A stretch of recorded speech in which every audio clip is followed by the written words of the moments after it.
बहुत समय पहले एक जंगल था, इतना हरा भरा कि तोता भी बोल पड़े, वाह क्या ग्रीनरी है। वहाँ रहता था समझदार हाथी गणेश, जिसे सब गणू भाई कहते थे। और उसी जंगल में था शरारतों का बादशाह चिंटू बंदर। अबे गणू भाई, फिर से तालाब से नहा के आए क्या? इतना साफ क्यों दिख रही हैं? और तू फिर पेड़ों से केले चुरा कर भागा क्या? देखो देखो, मैं तो जंगल का सबसे व्यस्त बंदर हूँ। आज सबको सलाह दे रहा हूँ कि कैसे काम ना करे और फिर भी समझदार दिखे। अरे चिंटू, कभी तो चैन से बैठा रहे। अगर मैं चैन से बैठ गया ना, तो ये जंगल बोर हो जाएगा। कुछ दिनों बाद इतनी गर्मी पड़ी कि झरने सूख गए। पक्षियों ने भी कहा, भाई एयर कंडीशनर लगाओ कोई। पानी नहीं है, हम सब मर जाएंगे। अरे मर क्यों जाओगे? नारियल पी लिया करो या पेड़ों से रस निकालो, जैसे मैं निकालता हूँ। सबकी हालत खराब है चिंटू, मजाक का वक्त नहीं। मैं तो बस हल्का फुल्का एंटरटेनमेंट दे रहा हूँ। हम सब मिलकर तालाब बनाएंगे, हर कोई थोड़ा थोड़ा मदद करेगा। अरे गणू भाई, तुम तो बलवान हो, तुम्हारे लिए तो मिट्टी उठाना योगा जैसा होगा।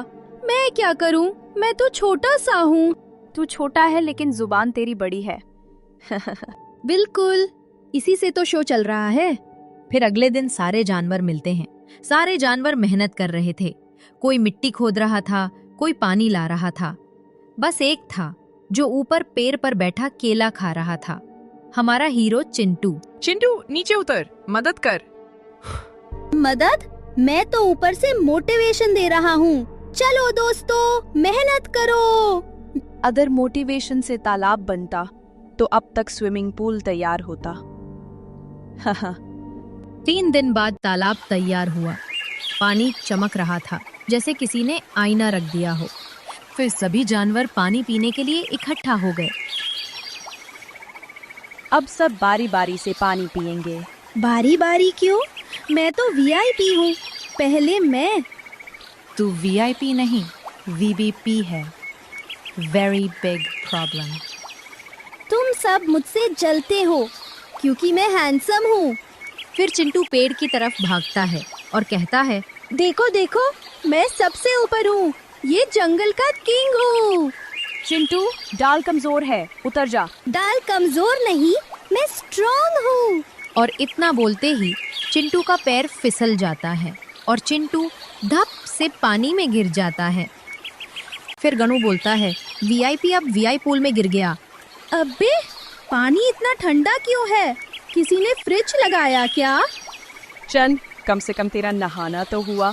अब समझ आया चालाकी का अंजाम क्या होता है। फिर चिंटू तालाब से बाहर आता है।